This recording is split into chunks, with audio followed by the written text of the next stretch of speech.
जय मैया जय माँ जय जय मैया जय माँ। बोले बोले शेरावाली मैया की।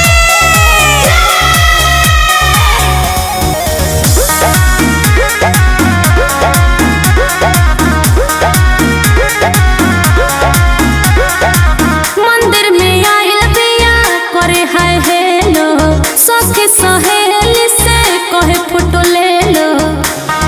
जय जय मैया जय माँ।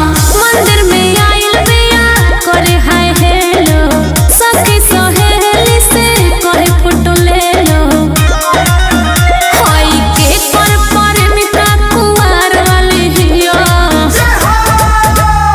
जींस वाली नहीं सलवार वाली हिया जींस वाली नहीं सलवार वाली हिया जवन रत्ती उतारे हमार वाली हिया जवन रत्ती उतारे वो हमार वाली हिया जवन रत्ती उतारे।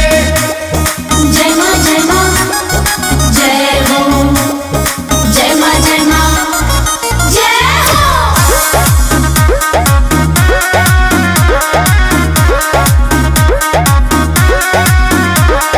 मेला में जाले कबो जाले मंदिर हो इंस्टा पर खाली बनावतिया रील हो। हमारी वाली दिलवाली है हाँ भाई हमारी हिया हो बड़ी प्यारी हिया हो हिया गाँव में के लड़की संस्कारी हिया हो।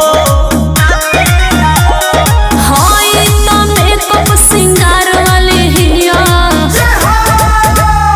जींस वाली नहीं सलवार वाली हिया जींस वाली नहीं सलवार वाली हिया जवन रत्ती उतारे हमार वाली हिया जवन रत्ती उतारे वो हमार वाली हिया जवन रत्ती उतारे।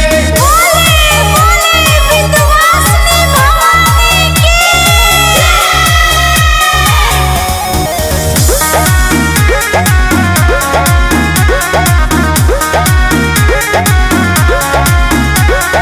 पंडित जी चुप बाड़े बोलस ना डरे आशिक अमित गोलू खिस बड़ी बरे।